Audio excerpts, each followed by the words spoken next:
يا جماعة حبوا ناس بتتكلم عن الحياة. اتعاملوا مع ناس احترافيين بروفيشنال، كرياتيفيتي واحترافيين متقين لله فعلا. ابعدوا فورا ومن دلوقتي عن اتنين.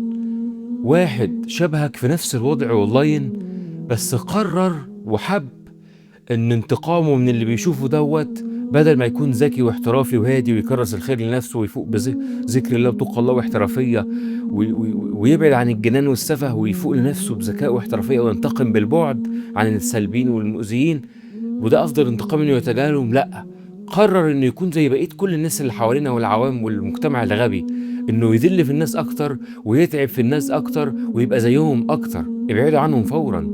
دول هتلاقيهم في حياتك كده قاعدين، حتى في ناس منهم برضو كده ما بيأذوش، بس برضو ايه، قاعدين زي خيال المآتة. يا فرحتي، هادي وطيب وعسول وما بيعملش حاجة، بس لا بيقدم ولا بيأخر، ما بينفعنيش بجنيه. نفس الكوميونتي نفس الوضع، ده هيقدم معاك ايه؟ ده وهياخد بايدك ازاي؟ ده اطلع عنه فورا هو كمان. تاني واحد تبعد عنه الناس البروفيشنال جدا، او مش بروفيشنال فقط، ده هو اتولد في مدينتي، اتولد في العاصمة الإدارية، ده مش معاه ملايين، ده معاه مليارات، بس ده ربنا ما أدبوش وما اتقاش الله. ده قلبه هيكون قاسي وبيعتبرك انت المتقي لله، حتى لو في وضعك مش احسن شيء ماديا، بيعتبرك من قمة الناس الدنيئة المهمشة اللي هم بس مخلوقين عشان يخدموا فيهم طول عمرهم. انا عايزك تتعامل مع ناس شبهك.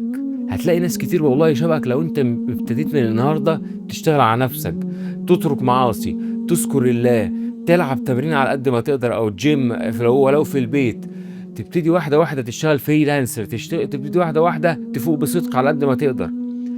الناس ديت على الاقل ربنا اللي انت عايز تتعامل معاهم، ربنا أدبهم، ربنا فهمهم.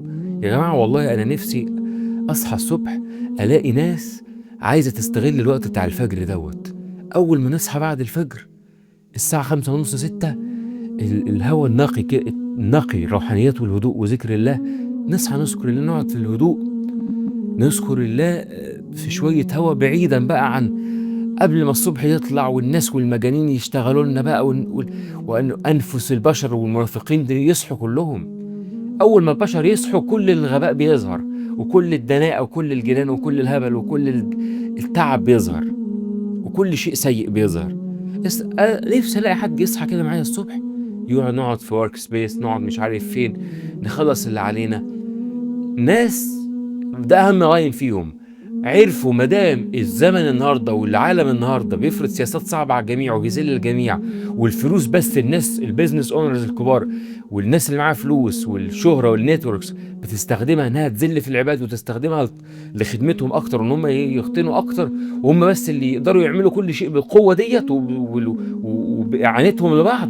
خلاص، انا لو مش هعرف اوصل بما يرضي الله، على الاقل همشي في النورمال مود. ايه النورمال مود او الناتشرال مود انا همشي على الاقل اكون صادق، على الاقل ان انا همشي في طريق معين.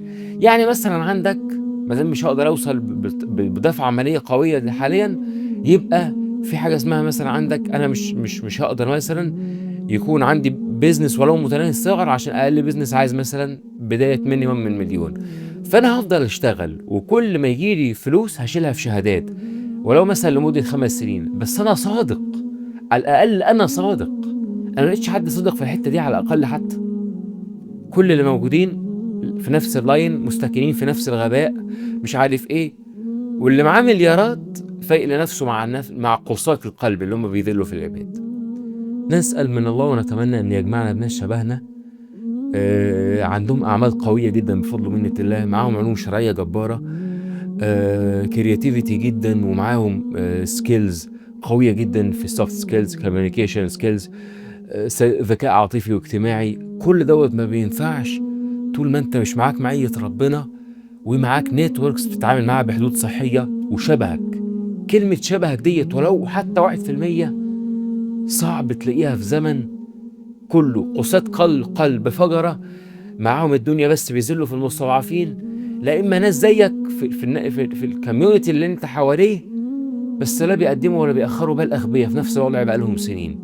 فلو في حد معايا على نفس اللاين وليه بوينت يخرج منه ازاي الوضع او يوصل بما يرضي الله مع ناس شبهه ازاي في اللاين نطلع مثلا الفجر نعمل كذا، نبدأ اليوم بتاعنا، هنظبط المومنتس بتاعتنا، هناخد اكشنز ايه، الاكتيفيتيز بتاعتنا هتبقى شكلها عامل ازاي النهارده. استغل وقت الفجر، بدل ما كل اللي حوالينا بتوع كلام على الفاضي، بدل ما كل اللي حوالينا مش عايزين يتقوا الله وينتهوا عن كل اللي الناس بتعمله، سواء ظلم نفس، ذنوب، معاصي، ظلم العباد. ما قلناش ان احنا مش في عصاه، حتى وان كنا معانا علوم تتفوق على علماء كبار هنفضل عصاه، ده ربنا كاتب علينا كده. بس مش معناه ان انا اصر، مش معناه ان انا استمر في ظلم العباد، مش معناه ان انا استمر في الغباء. وصلت؟ اتمنى تشاركوني رايكم لو انتوا شبهي فعلا. كان معاكم عبد الرحمن ابو سريع، عالم في العلوم الشرعيه والنفسيه الاداريه والسوفت سكيلز والتواصل الذكي الفعال الاجتماعي والتغيير الحياتي، مدرب صوتي معتمد، واشتغلت لاكبر البراندات والوزارات المصريه وبالخليج وبالخارج. بالتوفيق يا رب.